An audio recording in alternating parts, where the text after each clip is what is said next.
for joining our monthly Pediatric Neurosurgery Zoomposium. So today we're going to speak about diffuse infiltrating Pontine glioma, advancing understanding and therapy. This is one of the disease processes that we as neurosurgeons, as neuro-oncologists, we just have not been able to get a handle on. And so I'll pass it over to Dr. McRae to go ahead and introduce our two speakers today. So thank you. So as Dr. Niazi said, I think this is one of the most frustrating diseases we treat as pediatric neurosurgeons because we don't have good therapies, and I think also extremely frustrating for neuro-oncologists. So it's for that reason that I'm so excited about the two speakers that we have today, because they're both working to make tremendous advances in this field. And so we're hopeful that in the future, we will have much better options for these patients. First, we're going to hear from Dr. Amanda Siratzis. She was previously at Lurie Children's Hospital and is now going to be moving to Indiana University School of Medicine, where she'll be the associate professor in the Department of Neurological Surgery, Biochemistry, and Molecular Biology. And she's going to talk about some of her basic science work. And then Dr. Michelle Manji is joining us. She's the Associate Professor of Neurology and Neurological Sciences at Stanford University. And though she's done both incredible basic science and translational work on DIPG, she's going to talk to us today about some of her translational work, which really offers more hope for these children. So with that, we'll get started. I urge the audience to please use your chat function to ask questions. We'll wait till the end of both talks to ask the questions, but the goal is for this to be interactive, so please ask away.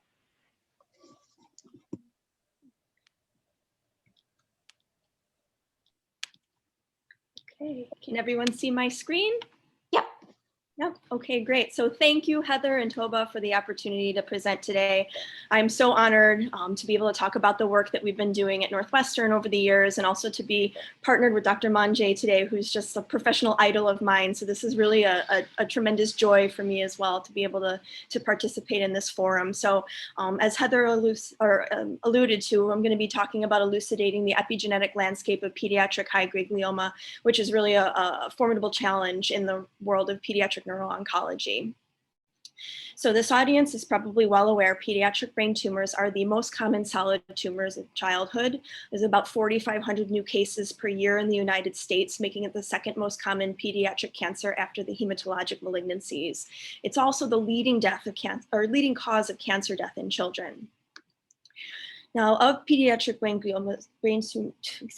tumors, the majority are gliomas, and approximately 30% of these are considered high grade.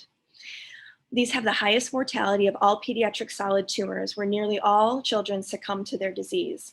These tumors have a characteristic radiographic and histopathologic experience akin to adult gliomas. However, they are molecularly distinct from the adult tumors, and they're molecularly distinct by tumor location, meaning the supratentorial versus the midline tumors. Clinical management includes maximal surgical resection where possible, although tumor margins and midline lesions pose a significant challenge for this. Children are given a range of chemotherapeutic agents, plus or minus radiation therapy, but the efficacy of these modes of therapy are limited by the toxicity of the drugs, as well as the difficulty of delivering across the blood-brain barrier. This leaves us with 5-year overall survival of less than 20% for these children, with gross total resection having a survival advantage over subtotal and biopsy. Now, of the high-grade gliomas, the really most formidable challenge here is the diffuse midline gliomas. These are infiltrative glioneoplasms that arrive in the thalamus or the brainstem. When in the brainstem, they may be called diffuse intrinsic pontine gliomas, or DIPG, and these account for 80% of pediatric brainstem gliomas. Management of these tumors includes stereotactic biopsy where appropriate, and then radiation therapy, which gives these children a honeymoon period of about 6 months of symptom-free survival. However, there's no effect on overall survival for these children, which is about only 18 months. These tumors have a near 100% mortality, which makes it the highest mortality of all pediatric cancers. So what is the problem that we face here? You know, there's really been no change in the overall survival for these kids, despite 40 years of very hard work from the neuro-oncologic community. And why is this? Well, there's a diminished access to specimens for molecular study, given the location of these tumors and the fact that it's not a surgical disease. Limited analysis of tumor tissue, our failure to discern this distinct tumor biology or failure to assess the fact that its biology is different than the adult form of the disease, and our discovery that adult treatments do not change the clinical outcomes in pediatric high-grade glioma. There's also a disproportionate amount of funding that's afforded to pediatric cancer research relative to adults. So all of this together mandates a real paradigm shift in our approach to the study and treatment of this disease. But there is hope on the horizon, and I hope to leave our audience today with a sense of this hope and the accomplishments that we've made over the last 10 or 12 years. Some of this is secondary to technological advances, improved access to clinical specimens for study as a result of stereotactic surgical approaches that we can now do safely for these children, the formation of multiple research consortia for specimen and data sharing, the advent of really advanced next generation sequencing and bioinformatic technologies, computational power that allows us to wrangle large data sets and share them across platforms and across institutions, really getting people out of their silos and starting to share their work and make advances that way. And all of this together has led to an increased understanding in the tumor biology. As I mentioned, these pooled sequencing data led to molecular subgroup discovery of these tumors and identification of key molecular features that are unique to diffuse midline glioma. And this I'm referring to the H3 mutations. So the importance of these findings were recognized in the 2016 WHO classification of CNS tumors, which defined these H3K27M mutant tumors as WHO grade 4, regardless of histopathologic features. And what is the H27M mutation? This is a recurrent heterozygous senescence mutation in one of two isoforms of the histone H3 protein, or the genes that encode the histone H3 protein. It results in a critical change in regulatory amino acid residues, either a K for an M for a K in up to 80% of diffuse midline gliomas, and arginine or valine for a glycine in up to 50% of supratentorial. Why is this important? Well, we've discovered that this actually represents a clinically distinct subgroup of pediatric high-grade glioma patients that have a poorer response to therapy, they have poorer overall survival, and it tends to affect younger children. So there's really something unique about the biology of this disease in the presence of this mutation. So my group and others have shown that H3K27M mutant tumors have molecularly distinct profiles. They have distinct protein and gene expression. They have distinct DNA methylation profiles. They have distinct associated mutations depending on the location of the tumor. And they have alterations in their H3 post-translational modification profiles. These modifications are rendered by histone modifying enzymes, which either place or remove these moieties, either methylation, acetylation, phosphorylation, or ubiquination. And these, in effect, alter chromatin structure and function. And when we have the K27M mutation, there's a change at that K27 residue such that we can't trimethylate as usually done, which is a silencing mark. And instead we get an acetylation, which I'll show you in future slides. These changes of the K27M residue actually have kind of a global effect on both the mutant and wild type proteins in these tumors, which I hope to convince you is biologically important. So given the distinct clinical and biological features of H3K27 glioma, we aim to elucidate the tumor epigenetic landscape and 3D genome structure of these tumors and explore these features as novel therapeutic vulnerabilities. So this is an overview of our work to characterize the epigenetic landscape in 3D genome pediatric glioma. So today I'll discuss our work to identify novel epigenetic therapeutic targets, our application of novel proteomic analysis techniques to better understand histone H3 structure and function, our use of integrated sequencing techniques to identify chromatin structure, and lastly, our projects focusing on detecting the H3K27M mutant DNA and protein in liquid biopsy specimens. So to begin, let's take another look at the rationale behind epigenetic targets for diffuse midline glioma. The H3 N-terminal tail is notable, as I mentioned, for post-translational modifications at key regulatory amino acid residues, which are either activating or repressing gene transcription. These modifications are rendered by histone modifying enzymes, which place and remove these modifications along the N-terminal tail. The H3K27M mutation causes a loss of the K27 or lysine residue on the mutant protein, which is typically trimethylated to silence gene expression. So interestingly, the mutation is also associated with a global loss of trimethylation and a relative gain of acetylation on the K27 residue of residual wild-type histone H3. The net effect of this is a loss of repression of tumor oncogenes and silencing of tumor suppressor genes. Thus, targeting this process represents a viable therapeutic strategy against pediatric gliomagenesis. So one example of this is the Bromo-Domain proteins. We published this work a few years ago looking at the efficacy of Bromo-Domain inhibition for DIPG. Now, these BET Bromo-Domain proteins are chromatin-associated proteins and histone acetyltransferases. So these recognize the K27 acetyl moiety and recruit RNA polymerase to that location to promote transcription.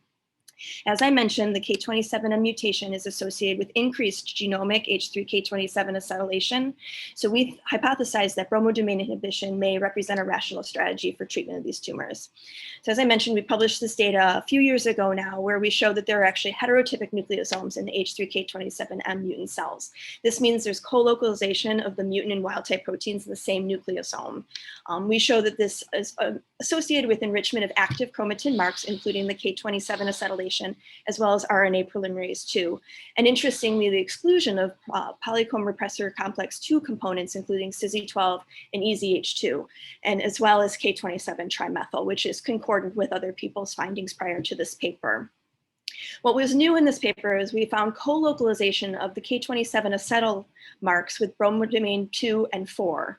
We found these at active enhancers as marked by K4 monomethylation and K27 acetylation. And so again, this suggested a possible role of the Bromo-Domain proteins in DIPG pathogenesis. So we took a look at this in vitro, and when we treated the cells with Bromo-Domain inhibitor JQ1, we saw decreased cell proliferation and survival and direct inhibition of Bromo-Domain gene targets, including MYC. We saw cell morphologic changes and gene expressions promoting a differentiation to a neuronal phenotype as well. We tested the strategy in vivo, and we saw reduced tumor size and prolonged animal survival, as well as reduction of tumor burden, cell mitosis, and H3K27 acetyl enrichment with JQ1 treatment. So in the future, we're looking to establish a clinical trial of Bromo-Domain inhibition for pediatric high-grade and diffuse midline glioma. And my lab is looking at changes in H3 proteoforms after Bromo-Domain inhibition as a potential biomarker of response to treatment. So next, I'd like to share some novel methods we're employing to evaluate tumor epigenetic signatures. One such approach is the histone tail focus mass spec. This technique allows us to characterize the relative abundance of 96 distinct modification states all at once, yielding an epigenetic signature or histone code. We use this technique to analyze a cohort of glioma tissues and patient-derived glioma cell lines, as well as normal human astrocytes. We evaluated the effects of in vivo and in vitro Bromo-Domain inhibition on histone codes and relative abundance of various modification states compared between specimen types and therapeutic conditions.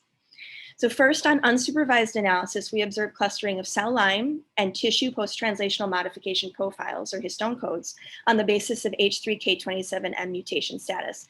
Here on these heat maps, the mutants are highlighted in red.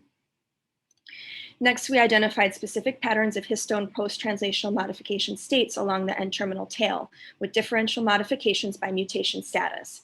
Using our technique, we were also able to, for what we believe is the first time, quantify the relative abundance of wild type and mutant H3.3 peptide in these cell lines and tumor specimens.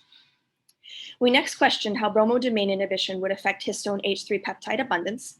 Unsupervised analysis of post-translational modification profiles of treated cells revealed clustering by treatment condition, reflecting distinct modification states with JQ1 treatment. Specifically, the relative abundance of 26 distinct individual modification states were found to be statistically significantly different after Bromo-Domain inhibition compared to controls, which are listed in this table to the left. These included fold change in percent relative K27 and K36 acetylation on wild-type H3.3 peptides across cell lines. So moving forward, we're working to evaluate the utility of targeting H3K36 dimethylation in combination with H3K27 acetylation as a novel treatment strategy for diffuse midline glioma. We're also employing additional novel therapeutic techniques, including a top-down proteomics approach, which enables quantification of intact proteoforms and a wider range of post-translational modifications along the entire proteome. So now switching gears, the next portion of my talk will focus on 3D genome structure in pediatric high-grade glioma. Now, as a reminder, DNA wraps around the histone core of the nucleosome to constitute chromatin. Chromatin then condenses and can loop into 3D structures known as topographically associated domains, or TADs. These TADs bring distal gene elements in proximity to one another, such as promoters or enhancers with distal gene bodies, to augment transcription. So we were curious to see how these structural elements play a role in pediatric high-grade glioma and to what extent the K27M mutation may affect these 3D genomic features. To do this, we analyzed a cohort of pediatric glioma specimens, including cells and frozen tissue, and we performed what is, to our best knowledge, the first integrated RNA-seq, ChIP-seq, genome-wide chromatin conformation capture, or Hi-C, and tissue attack-seq analyses. So first, principal component analysis of our whole transcriptome data shows clustering of cells, gene profiles, and technical replicates and diagnosis. We saw two distinct groups of DIPGs clustering independently from GBMs and normal cells. And here we see the DIPGs clustering distinctly from GBMs and normal cells. Next, we identified sets of differentially expressed genes between DIPG, GBM, and normal cells. Some of these included high differential expression of SOX2 and OLIG2 in DIPG. Unsupervised hierarchical clustering of RNA-seq data on the left and genome-wide H3K27 acetyl ChIP-seq signals on the right revealed tumor-specific clustering by sample types, with cell lines and tissue clustering within groups with each other. Importantly, these two heat maps demonstrate similar clustering of transcriptome and K27 acetyl landscapes, suggesting that the K27 acetylation pattern plays a significant role in gene expression in these tumors as expected. Indeed, when we look at patterns of genomic enrichment for K27 acetyl across our cell lines, we see significant enrichment at distinct enhancer regions in DIPG compared to GBM wild type and H3G34 mutant cells. In addition, the K27M protein co-enriched with these distal enhancer signals in our DIPG cell lines, which was consistent with our prior findings of the mutant protein binding in active genomic regions. These representative genome browser views demonstrate distinct patterns of K27 acetyl enrichment at DIPG and GBM-specific enhancers. These enhancer data also revealed enrichment of tumor type-specific transcription factor motifs and distinct biological processes represented by the differentially bound enhancers between tumor types. So next, we generated Hi-C maps of DIPG and GBM cells and compared these to normal astrocytes. These revealed DIPG and GBM-specific TAD boundaries, with more TAD boundaries gained in tumor compared to normal astrocytes and in DIPGs compared to GBMs. We also observed greater loop lengths in DIPG compared to GBM, as seen in this graph. Aggregated signals from DIPG and GBM-specific loops revealed predominantly promoter-promoter interactions between tumor types compared to enhancer-enhancer or enhancer-promoter interactions. Importantly, we found DIPG-specific 3D dimensional features. These included greater DNA interaction in frequency and intensity, as well as subtads around the MYC-N region in DIPG compared to GBM and normal cells. This is a genome browser view of this region, which clearly demonstrates a greater number of loop structures in the DIPGs in pink compared to the GBMs and the normal cell lines in blue. Well, prior studies, including my own and the work of others, have implicated MYC signaling in DIPG, so these data may shed some light on the mechanism of this observation. We also found DIPG-specific DNA loops linking the OLIG2 promoter with a distal enhancer within a distinct gene body that was not observed in GBM or normal cells. Here you can see these loops in DIPG, and they're absent in the GBM and normal human astrocytes. We also saw on our attack-seq signals revealing higher chromatin accessibility in the OLIG2 region in DIPG compared to normal brain tissue from the same patient. Now, OLIG2 is known to be highly expressed in pediatric high-grade glioma and may also play a role in gliomagenesis. So we integrated these data to determine potential relationships between the epigenetic and structural features with gene expression profiles. And as expected, DIPG-specific promoter enhancer loops overlap significantly with DIPG-specific highly expressed genes.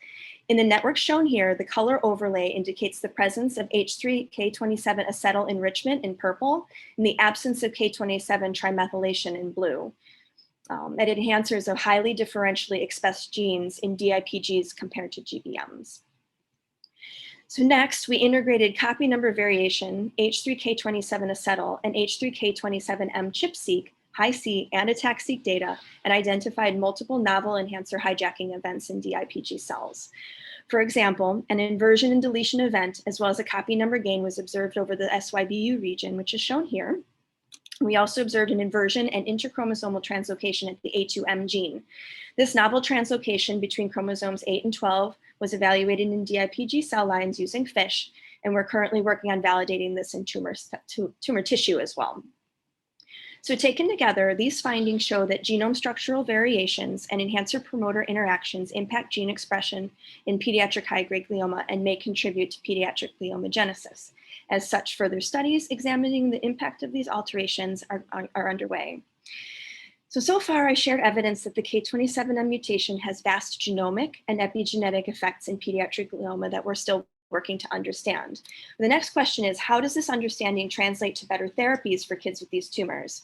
For example, what is the utility of detecting the H3K27 mutation and its epigenetic effects for prognosis, stratification of clinical trials for targeted therapies, and measurement of treatment response? So one avenue that my group is looking into is using K27M mutation detection as a biomarker of disease.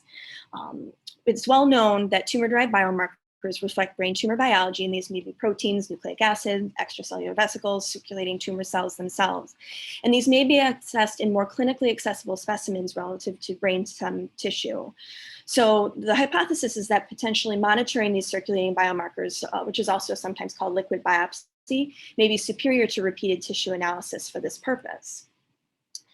So to this end, my group was the first to demonstrate detection of tumor-specific proteins in CSF from children with brain tumors, including diffuse midline gliomas. We looked at a cohort of 11 high-grade gliomas, including 10 DIPGs, 1 GBM, and then 4 normal controls using a traditional bottom-up proteomic technique. And we identified tumor-specific proteins in the CSF from children with high-grade gliomas, 71% of which were secreted, and differential detection in tumors versus the normals.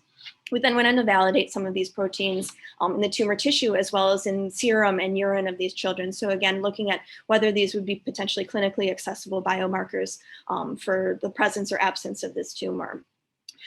In addition to secreted proteins, my group was also the first to demonstrate detection of the K27M mutant DNA in cerebrospinal fluid from children with glioma.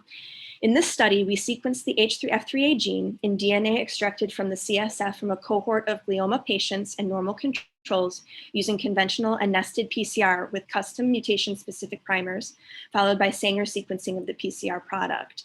And what we found was indeed the H3F3A mutations are detectable in circulating tumor DNA with a specificity of about 60% and a sensitivity of 60%. And specificity of 100%.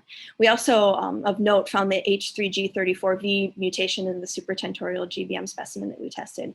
And again, no detection in the wild type controls. Of note and of interest and relative import to the neurosurgeons in the audience, we found higher circulating tumor DNA detected in closer proximity to the tumor and with our nested PCR techniques, which really has implications for collection and incorporation of this approach into clinical trials. Meaning, you know, I know there are some trials where they're doing lumbar punctures versus Ommaya taps for CSF analysis. And really, we have to be very thoughtful about kind of where we're collecting from and why, and I'm thinking about kind of the yield of what we're looking for anatomically. So given these findings, we next sought to kind of increase the sensitivity of our circulating tumor DNA detection. As I mentioned, it was only about 60% with traditional Sanger sequencing. So to do this, we used digital Droplet Pcr, which is a technique that allows for mutation sequencing in very low starting concentrations of DNA using picoliter-sized droplets.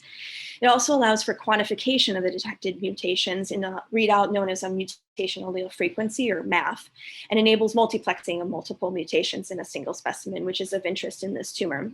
So we joined forces with colleagues at the University of Michigan and Children's National Medical Center and asked the question, can we validate this approach on multiple instruments, multiple commercially available instruments, using multiple different primer and probe sets with multiple different specimens that we kind of mailed to one another and analyzed in multiple different places to see if this is really a reliable source of information. And what we found is that it is. We found that ddPCR increased our sensitivity exponentially for detecting this mutation. We found that using a technique of DNA preamplification prior to ddPCR analysis increased our detection with no false positive. And we found similar MAFs for each assay and each instrument that we used. We tested our detection sensitivity with the serial dilutions and found that we could detect the circulating tumor DNA in concentrations as low as 0.3 picograms per microliter. We found that mutations were also detectable in tumor-matched tissue, CSF, and plasma with both forms, but there's greater sensitivity on the rain dance instrument compared to the BioRad instrument. And here's a readout on the BioRad instrument just to show you what this data looks like. You can see there's 3 different DIPG patients that were analyzed. We can detect these orange mutant droplets very well in the tumor tissue, strongly in some of the CSF specimens, and pretty strongly in one of the serum specimens. So this was really interesting and important work, and I think, again, has implications for how we incorporate these approaches into future clinical trials. So already, as I mentioned, there is planning for incorporation of CSF analysis into clinical trials. One is in the study of the Validomix trial, a phase 1/2 study. My group is going to be doing CSF analysis and blood serum analysis for the mutant protein in children that are receiving this treatment, as well as the monoclonal antibody 8H9 against the B7H3 work that Mark Sudane is doing in New York, and the phase 1/2 study of ONC201 that Carl Koschman is doing in Michigan. And really, we have consortia level trial design discussions on a monthly basis amongst our colleagues. This phone call that we have with the DMG ACT group, we call ourselves. And we really discuss on a monthly basis kind of when should we be sampling CSF or blood? Where should we be sampling from?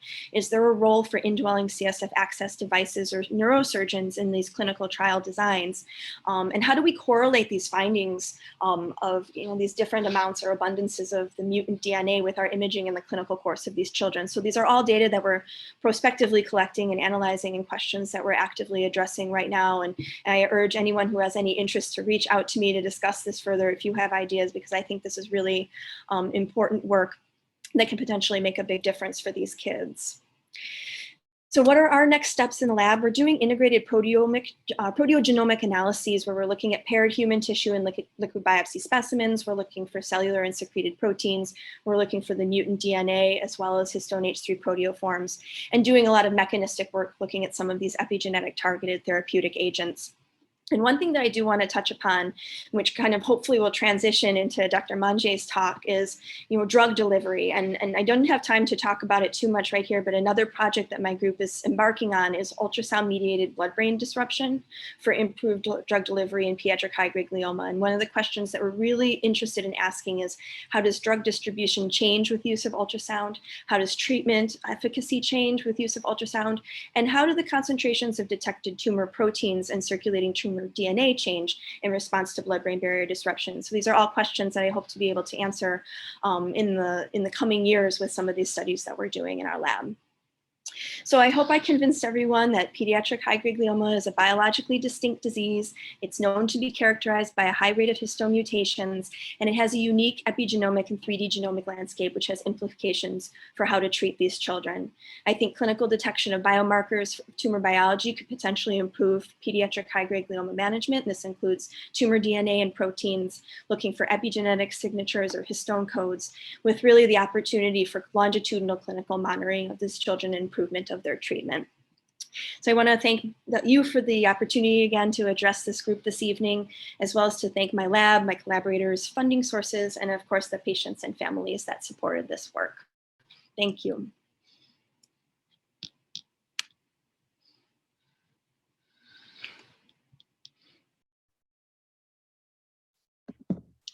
So now we'll switch over. That was a great talk. So now we'll switch over to Dr. Manje and her talk, and then we'll do questions for both at the end. Thank you very much. Hi, my name is Michelle Manje. I'm a pediatric neuro-oncologist and a basic neuroscientist. And I've been studying DIPG really since I first encountered it in medical school. So I'm really pleased actually to share with you some translational and early clinical work from my laboratory in collaboration with many, many people, importantly, Crystal Makel and Robbie Majner and others who I'll highlight along the way of the talk, in which we have been working to develop GD2 CAR T cell therapy for H3K27M positive DIPG and spinal cord DMG. So as Dr. Saratsas just so beautifully introduced, a unique family of high-grade gliomas of childhood and young adulthood include these H3K27M mutant high-grade gliomas of the brainstem or DIPG, of the thalamus, and of the spinal cord. These are diseases that we've really made very little clinical progress for, really since the introduction of radiation therapy over 40 years ago. And part of why we have made so little progress until very recently is that there was this false assumption that this disease was biologically similar to adult GBM, and we now know that it is a vastly different pathophysiological mechanism.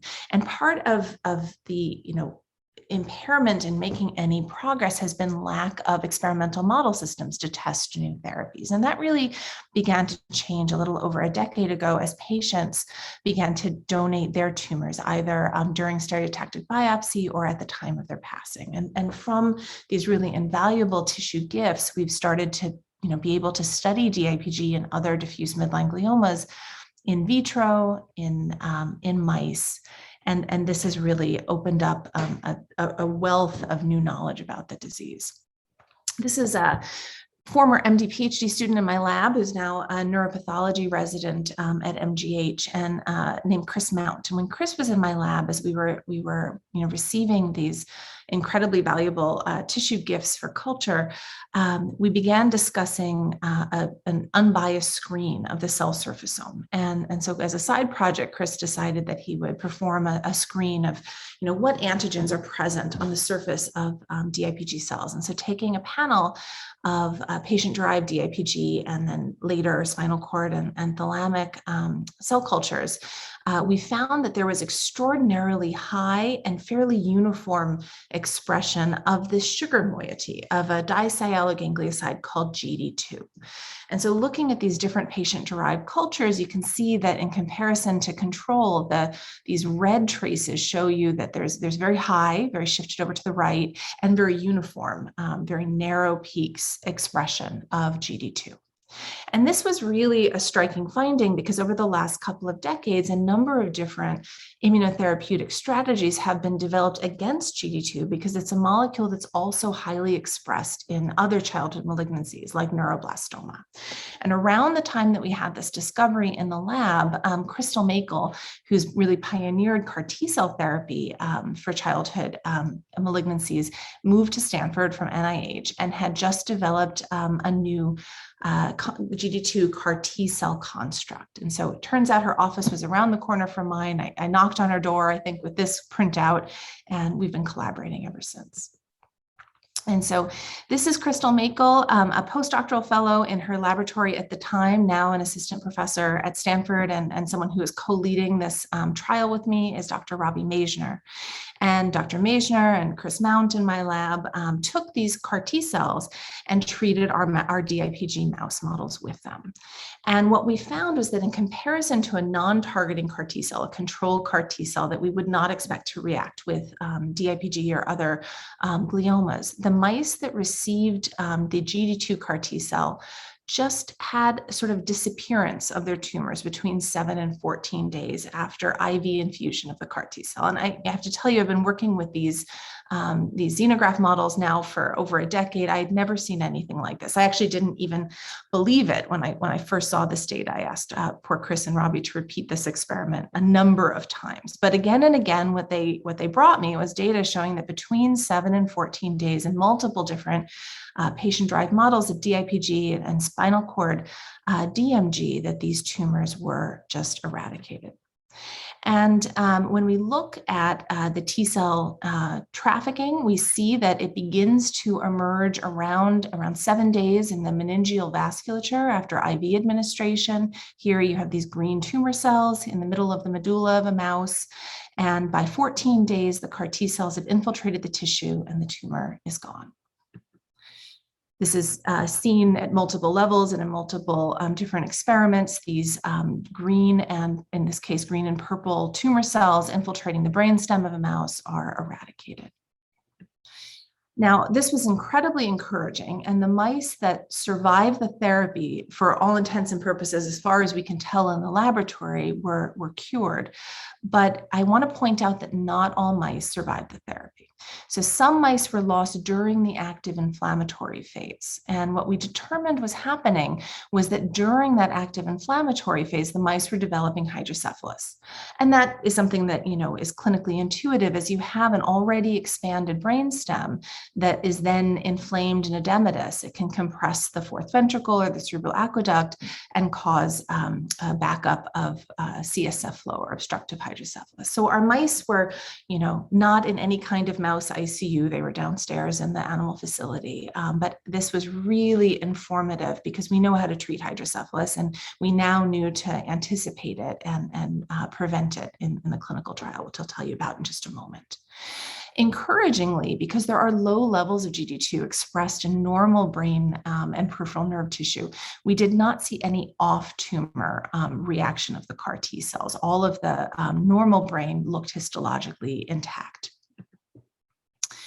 Thinking about other histone mutant diffuse midline gliomas, when we tested GD2 targeting CAR T cell therapy against H3K27M spinal cord gliomas, we similarly saw clearance of the tumors.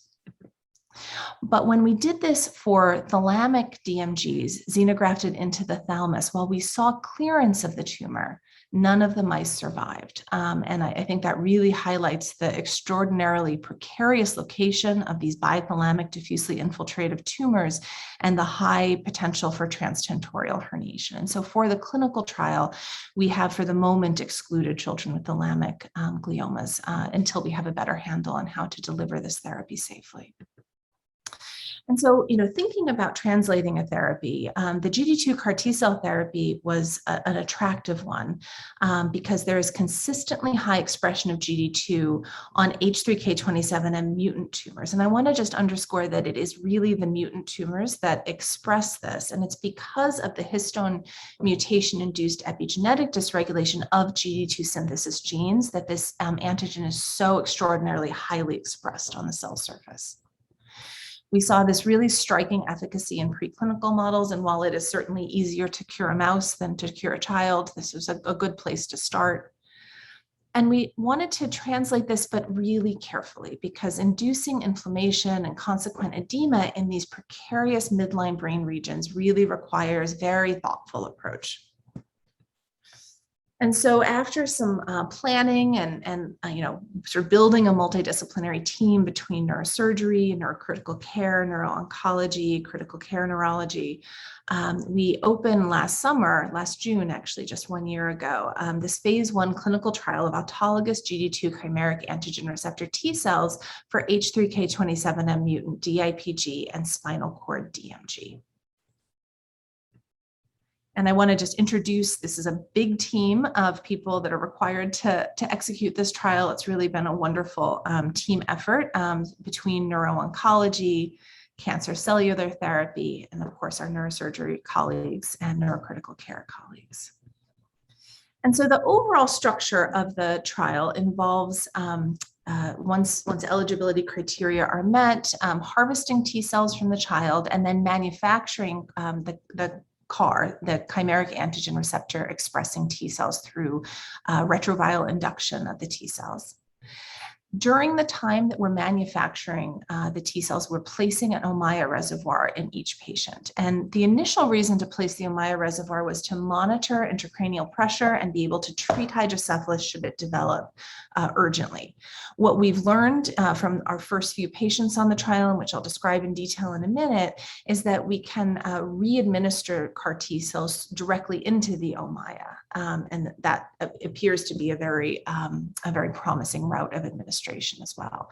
Having the Ommaya in place as a secondary reason for placing it also gives us access to the CSF space and the lateral ventricles and allows us to monitor the cellular composition at the single cell level, CSF cytokines, cell-free DNA, et cetera. For the IV administration arm of this trial, which is what we started with, there's a standard lymphodepleting chemotherapeutic regimen with fludarabine and cyclophosphamide. followed by 1 day of rest, and then IV CAR T cell infusion. And we have 3 different dose levels, 1 million cells per kilogram, 3 million cells per kilogram, and 10 million cells per kilogram. We've just completed the first dose level. We're in the midst of the second dose level. So I'll tell you about how the patients on the first dose level have done. Then patients are kept in the hospital, actually for a fair bit of this time in the pediatric intensive care unit for intensive monitoring for potential toxicity. And what are we monitoring for? Well, as with any CAR T cell therapy, we're monitoring for cytokine release syndrome. As with any CAR T cell therapy, we're monitoring for the sort of neurological syndrome that can go along with cytokine release syndrome called immune effector cell acute neurotoxicity syndrome, or ICANS, which typically is characterized by confusion, altered levels of consciousness, and sometimes aphasia and ataxia. And then specific to immunotherapy for central nervous system tumors, we're monitoring for tumor inflammation associated neurotoxicity. And because everything in medicine needs an acronym, we're calling that TN. So there are two classes of TN that we worry about. Number one has to do with space limitations. So the inflammation-induced edema can cause expansion of an already expanded by tumor structure. It can increase intracranial pressure, it can obstruct CSF flow, and it can induce dangerous tissue shifts. So this is something that is an emergency and may require neurocritical care or even neurosurgical management. Type 2 TN is about the inflammation-induced dysfunction of the part of the brain or spinal cord that is involved in the inflammatory process. And so this really reflects neural circuit dysfunction and is characterized by typically transient worsening of existing deficits or even new deficits, followed by resolution and hopefully improvement from baseline. The Ommaya catheters that we're placing in all patients allow for intracranial pressure monitoring, treatment of hydrocephalus, and monitoring CAR T cell trafficking, as well as brain inflammation, and has the additional benefit of allowing us to give potentially additional doses of GD2 CAR T cells through the Ommaya if there is benefit but incomplete benefit from the IV infusion. And as I'll begin to talk about, we're finding that these repeated infusions have been really important. And then the correlative studies that we're doing include a 50-panel cytokine analysis. We're doing 10x single-cell sequencing of cells isolated from the CSF, as well as sequencing of the CAR T cell product. We're looking for ctDNA using the protocols developed by Dr. Saratzis, and doing additional biochemical analyses of the CSF. So in the first dose level, just to summarize, what the clinical experience has been so far, the first patient that we treated was treated at the time of she was in early progression by the time we had made her CAR T cells and treated her. Of the 4 patients, she exhibited the least benefit, unfortunately. She had stable disease at 1 month, and then her progression continued rapidly, and she passed away 3 months later. The second patient was a second DIPG patient, was treated again by the time we made the CAR T cells in early clinical progression, kind of underscoring how quickly this disease tends to go. He exhibited radiographic and clinical improvement at 1 month, stable disease at 2 months, and then progressed at 3 months. And as I'll describe in a moment, was retreated intracerebroventricularly through the Ommaya catheter and had a remarkable response then. The third DIPG patient was treated prior to the time of progression, exhibited both radiographic and clinical improvement at 1 month, with continued improvement by 2 months, but then progressive disease in the cerebellum by 3 months, and was also retreated. The spinal cord diffuse midline glioma patient treated at this dose level actually presented in early progression, and by the time we made her cells, so between the time of apheresis and planned cell infusion 3 weeks later, she had progressed so rapidly that she went from walking to complete paraparesis and in so much pain that we took her off trial did a duroplasty to treat her pain, and then treated her on an emergency IND. So we gave her cells, but on compassionate use basis. She had a marked therapeutic response in her spinal cord, but not in a brain metastasis that we discovered. So I will discuss both that heterogeneity and response as well as her case in some detail. So of the 4 subjects, all exhibited cytokine release syndrome very consistently between day 6 and 7, each spiking high fevers and then variable degrees of other severity cytokine release syndrome with tachycardia and blood pressure decreases responsive either to IV hydration or in one case requiring pressor support. One of the 3 subjects, one of the 3 DIPG subjects exhibited type 1 tumor inflammation-associated neurotoxicity and hydrocephalus requiring intensive management. There were no DLTs that were observed on dose level 1, and 3 of the 4 subjects treated experienced meaningful clinical improvement. 3 of the 4 subjects were then retreated with a second dose of CAR T cells that were administered intraventrically. So let me take you through each of these patients in some detail in the next 12 minutes that I have. The first DIPG patient was a 14-year-old girl with DIPG. She had been treated with radiation and panovinostat over the course of a year. We administered 1 million cells per kilogram infused IV on day 0, and by day 2 to 3, she was exhibiting worsening of pre-existing symptoms. We transferred her to the ICU for closer monitoring. By day 6 to 8, she had a high fever to 40 degrees centigrade and no hemodynamic instability, so grade 1 CRS. She also had new and increased brainstem signs with new vertical nystagmus, new facial droop. We did an MRI scan that showed increased edema in the tumor, and we gave her tocilizumab to decrease circulating IL-6 levels given the CRS, and began dexamethasone given the concerning new brainstem findings. And then on day 9, she exhibited an acute episode of hypertension, tachycardia, and altered mental status, began to exhibit extensor posturing in both upper extremities, and had a new right hemiparesis. We, within minutes, checked her ICP through her Ommaya and found it to be elevated at 22. CSF was removed with immediate improvement in her mental status and motor function. We increased her steroids and began an anti-interleukin-1 therapy called anakinra. MRI scan showed tumoral edema. We were able to wean the anakinra, but we were never able to completely wean steroids, in part because of tumor progression. She continued to worsen clinically due to tumor progression and passed away 3 months later. She donated her brain at the time of her death, and what we found at autopsy was that there was marked T cell infiltration of her tumor with no T cell infiltration in the normal brain. This is very atypical for DIPG, almost has no lymphocytes in most patients. This is really atypical. And we found that many of these T cells did indeed represent CAR T cells. The lack of lymphocytic infiltration in the normal brain really reflects the difference in antigen density between GD2 expression shown in blue in the tumor and GD2 expression here in lighter blue shown in normal brain. As we're learning through the correlative studies that I'll discuss at the end of the talk, here numerous microglia and other myeloid cells within the tumor may have contributed importantly to her lack of clinical response. As I'll discuss later, she had evidence of a prominent myeloid-derived suppressor cell phenotype within her tumor. The second patient was a 21-year-old male with DIPG. It was diagnosed one year previous to enrollment, treated with radiation and ONC201. He was in early clinical progression at the time of trial enrollment and also received 1 million cells per kilogram administered IV.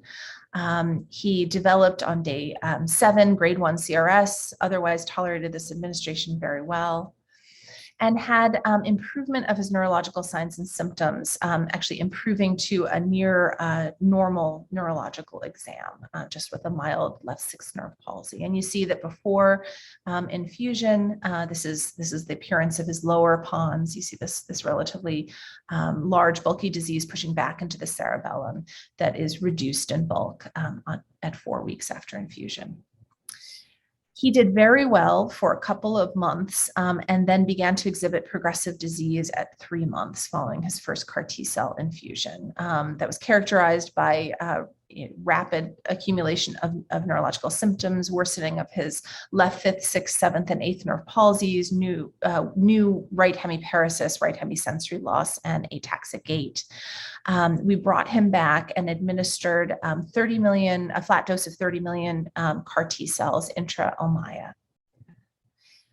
He had a very early fever on day 2, together with headache, nuchal rigidity, and nausea, vomiting. His ICPs were normal until the evening of day 2, when he suddenly became more somnolent and developed a new third nerve palsy. And when we checked his ICP, it was elevated at 34.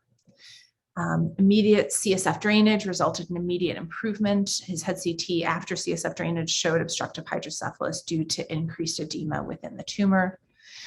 We left his Ommaya accessed for, I think, about 2 days, just under 48 hours. He was given a 4-day course of steroids and then was able to be transferred to the floor after deaccessing the Ommaya and weaning off the steroids, with a discharge actually pretty quickly by day 11.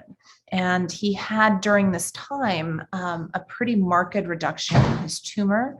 Here he is in his upper medulla, lower pons, with a reduction at this level by about 50% throughout the tumor. The reduction at 2 weeks, which was over a week off steroids, was about 25%. And his clinical improvement was really quite dramatic. So here I'm showing you an image of the seventh nerve palsy at baseline, resolution of the seventh nerve palsy by 2 weeks. And his gait, I think, really shows how dramatically better his clinical exam became. So here is his gait on the day of admission prior to the second infusion. You see that the gait is wide-based. He has this right circumduction, increased tone on the right, decreased right arm swing. He's going to try to walk back on his toes, and that's incredibly difficult. It really brings out the right-sided spasticity. He's going to now try to tandem walk and actually almost falls. 2 weeks later in clinic, having been off steroids for over a week, here's his gait. Much faster, much more narrow-based. He's able to turn with just 2 steps. Still a little bit of decreased arm swing on the right, a little bit of right circumduction, but marked improvement. And this improvement persisted for about 6 weeks when we brought him back for an additional infusion. The third patient is a 5-year-old female with DIPG. She had a pretty dramatic response to radiation. She had a relatively normal size brainstem, but abnormal T2 signal. So you see here the left cerebral peduncle is infiltrated by tumor. After her infusion, we see this resolution of the signal abnormality.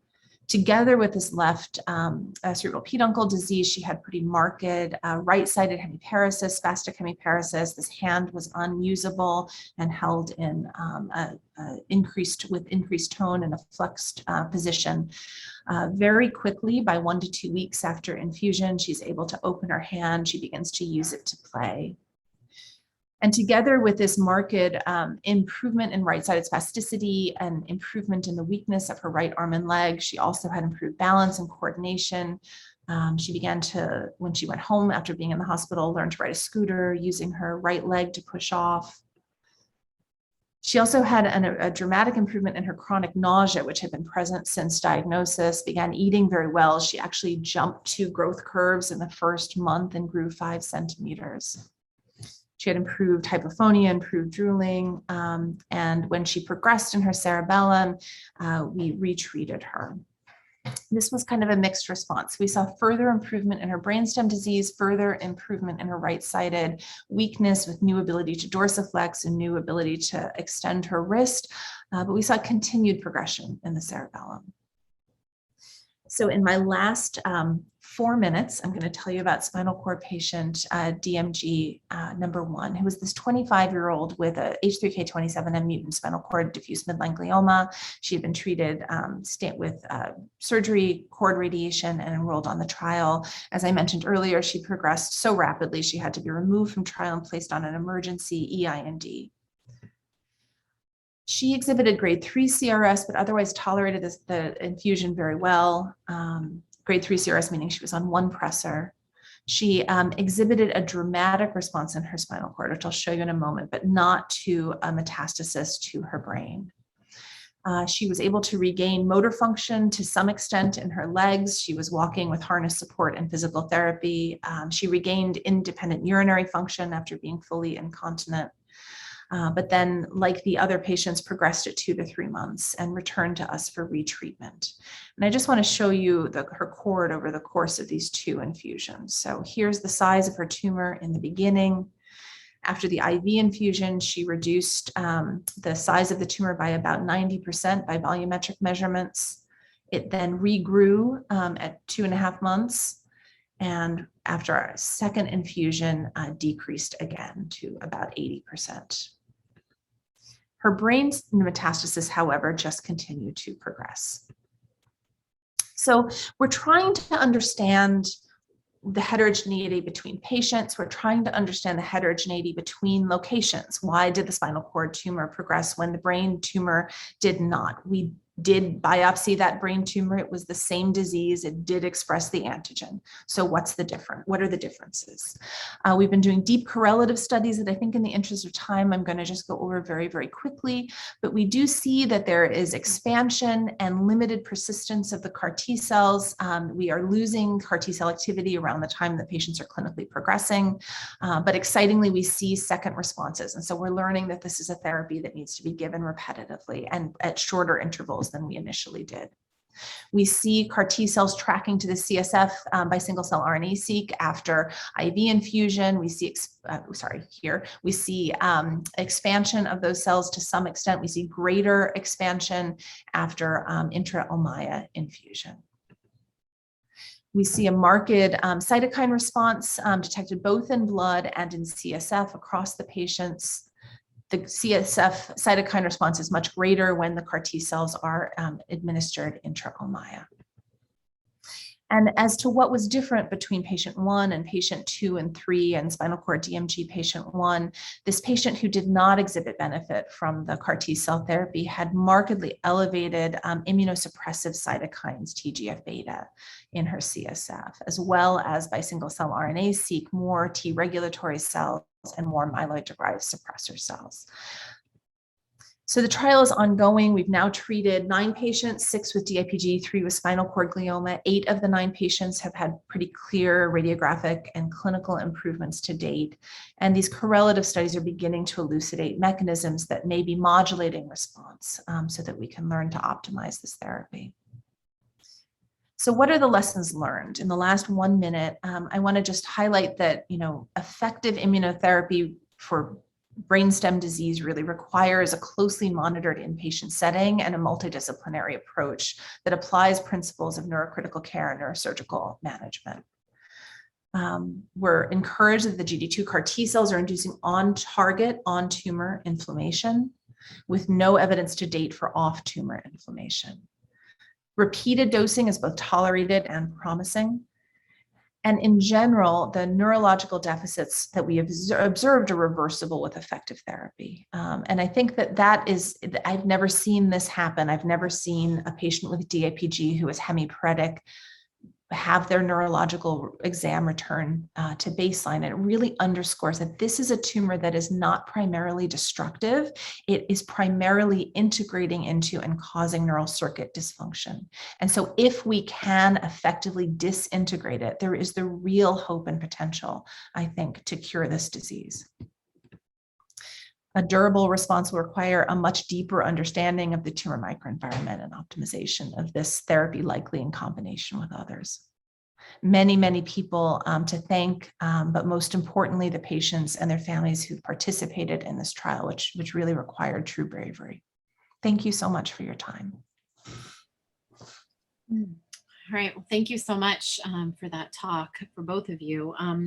So I have several questions coming in here. So I'll start with Amanda. So one of the questions I have for you that somebody in the audience has sent me is, what cell lines were used? Are they commercially available, and what is the cost associated with them? Why not primary cells? And is there a difference in methylation status between primary culture and cell lines? And I'm happy to repeat that for you. I got it. So we generate, in my lab, we generate our own cell cultures. They are primary cell cultures that we propagate. We don't alter them or immortalize them in any way. So in that sense, they are primary cultures, not lines, and they're available for free. Just pay for shipping. So just email me or my lab manager. The information's on our website, and we're happy to share them. Okay. Another question is, what is, given the adverse events that you have, what are the limits of this trial? I guess, at what point would you consider something to be an adverse event, enough of an adverse event where the trial would say, it has to halt things? So I guess that was one of the questions I had as well. Yeah, so, the toxicities that we've observed have been expected and consented for. So we really don't think that you can do this without potentially causing obstructive hydrocephalus, potentially causing worsening of existing symptoms. So that meant that we had to think very carefully about how to define a DLT. And the neurological DLTs would include something like a grade 4 event that lasted longer than 96 hours. Seeing an irreversible new neurological symptom or sign would be, that was clinically important, would be an adverse event that we would consider, potentially dose limiting. But we're trying to capture, this is certainly not an easy therapy to take. And so we're trying to capture whether by patient reported outcomes, this is something that patients themselves would want to do again, would recommend, and whether they're gleaning, improved quality of life despite, the difficulty of these few weeks that they're undergoing acute inflammation. So far, that has been, very positive from our patients. They've had pretty marked improvement in their neurological functions. But every person is different, and I think that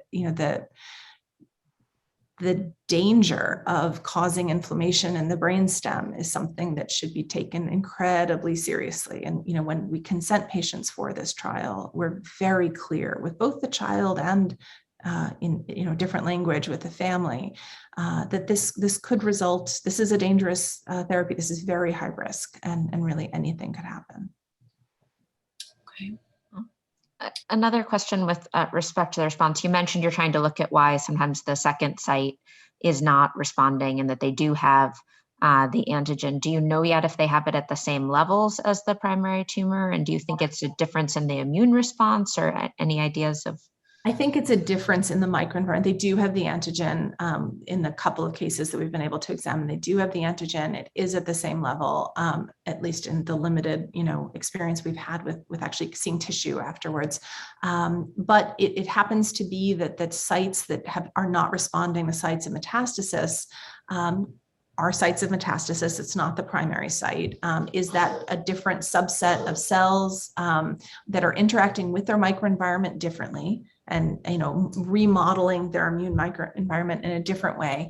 Or is it that these are previously unirradiated sites, which certainly influences the microenvironment in a durable way? Does, in other CAR T cell trials for other solid tumors, responses, for example, in osteosarcoma are only seen in previously irradiated sites, because we know that induces a durable change in the inflammatory state of the myeloid cells in that tissue microenvironment. So I think we have a lot to learn. We're going to go back now and try to model that in the laboratory to make the mouse treatment less effective, so that we can, distinguish differences and then look at previously irradiated versus not previously irradiated sites of disease. That raises another question for Amanda and your data, Amanda. Have you looked at whether there's any difference in ability to pick up the mutations in the CSF with your liquid biopsy work on irradiated versus non-irradiated tumors? Do you have enough sample size to see that? No, we haven't. We don't. All of the specimens that I have are pre-radiation, actually. But that's really an interesting question. I hadn't thought of that. We look at like the cell media to look at like secreted protein or cell-free DNA in our cell lines post-radiation, pre and post-radiation, but not patient samples. And it raises another question I'm curious both of your opinions on. I know people have bounced around the idea of whether, if we are biopsying these kids, should we do it pre-radiation or should we do it post-radiation in terms of whether the landscape is different? Either of you have thoughts on that? Yeah, I mean, I can go first. Our proteomic data shows that the landscape is different post-radiation. I didn't show that data, I just showed the JQ1 treatment, but we did the same experiment with radiation and it shows that it's vastly different. So I think, both would actually be really, really useful, but the ethics of being able to biopsy a child twice, it's not there. So in lieu of that, I would say pre-treatment. I'd be interested to hear Michelle's opinion on that. Yeah. So, I've studied radiation effects on myeloid cells in the brain, but not in the context of also, DIPG. So we know that there's this, durable change. It's actually it's a state change in the resident microglia and an infiltration of peripheral macrophages. So, our hypothesis is that that's going to really affect the microenvironment, but we need to, now empirically test the extent to which that's contributing. So Amanda, one question for you from the audience is, what is the actual yield of biomarker from the CSF versus plasma? And if high, what is the role of so-called liquid CSF biopsy? It's one of the questions, Amanda. Sure. So our work and the work of others who do similar work shows that the yield of the cell-free DNA is much higher in the CSF than in the plasma. And it's higher in closer proximity to the tumor, so higher from the lateral ventricles or the fourth ventricle compared to a lumbar puncture. And that's true for protein as well. So, my group actually just wrote a paper kind of advocating for the placement of Ommaya reservoirs in all of these children for integration of CSF collection longitudinally throughout various treatments in various trials. I think it'd be really, really important to do the type of correlative work that Dr. Manji's group is doing with her CAR T cell therapy. It would be really interesting to be able to do that work in other trials as well. But to answer your question, I think, I kind of alluded to the fact that I think neurosurgeons need to get back into the management of DIPG. Now that we're biopsying more, it's starting to be a neurosurgical disease again. And I think there's a role for CSF acquisition as well, and input really needed and management really needed from the neurosurgical team for these kids. Sure. I agree wholeheartedly. So one of the other questions, we have a lot of questions for you guys. Another question I got sent was, what is the real risk of blood-brain barrier focused ultrasound disruption versus the yield and pharmaceutical boost?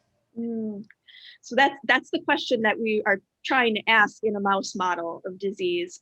I can tell you that my adult colleagues at Northwestern are doing these studies in the first in-human trial in adults, and they're finding exceptional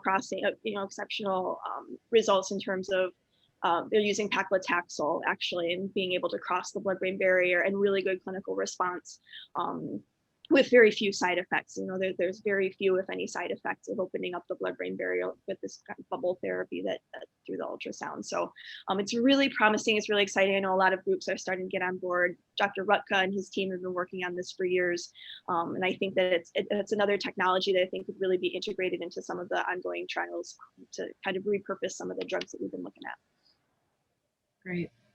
Another question from the audience for Michelle is on whether there's a thought that treating prior to progression versus after progression, would one of those lead to a more durable response? Yeah, we certainly would like to treat prior to progression. You know, when you treat after progression, you know, you really can think about it as a race between the rate at which the cells are growing and the rate at which the CAR T cells can fight those cells. And it's really a matter of numbers, right? It's like going to war and having one army be, you know, self-replicating and the other one getting exhausted. We enroll these patients prior to progression. But by the time we've enrolled them and made the CAR T cells a few weeks later, it is not at all infrequent that they've already progressed, because this is a very aggressive disease. And so, you know, we allow for early progression on the trial. We are trying to screen and enroll children, you know, just after radiation. But this disease is brutal. There was a child that we just enrolled, you know, right after radiation, who had a wonderful neurological exam and a great radiographic response to radiation. And during the time that we were making the CAR T cells, you know, he progressed to the point of being locked in. It was just terrible. This is just a terribly fast disease. So yes, I do think that before progression is preferable. And I think that brings up the important point that other strategies to decrease the growth rate of these tumors, not through cytotoxic means, because you don't want, well, because unfortunately there aren't many options for that, but also because you don't want to hit the CAR T cells, but perhaps by disrupting some of the key growth factors in the microenvironment. And there are some very important, you know, which I didn't have time to talk about today, but very, very important biology that drives the growth of these signals. By disrupting some of those microenvironmental factors, we may have the time for the CAR T cells to take better effect. I also think that, you know, now understanding the cadence of the response, that, you know, at least monthly infusions, better tolerated through the Ommaya than IV, less CRS, you know, might be an important strategy. And we've just amended the trial now to start with intracerebroventricular administration and do 6 monthly infusions to see if we can really get on top of this and push forward, since that's so much better tolerated from a systemic standpoint, without really, you know, peripheral inflammation, or not much. We're hopeful that that might be a better approach. Lots of work to do.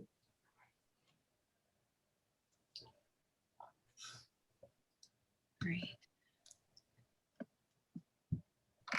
All right. Well, I think this has been an excellent.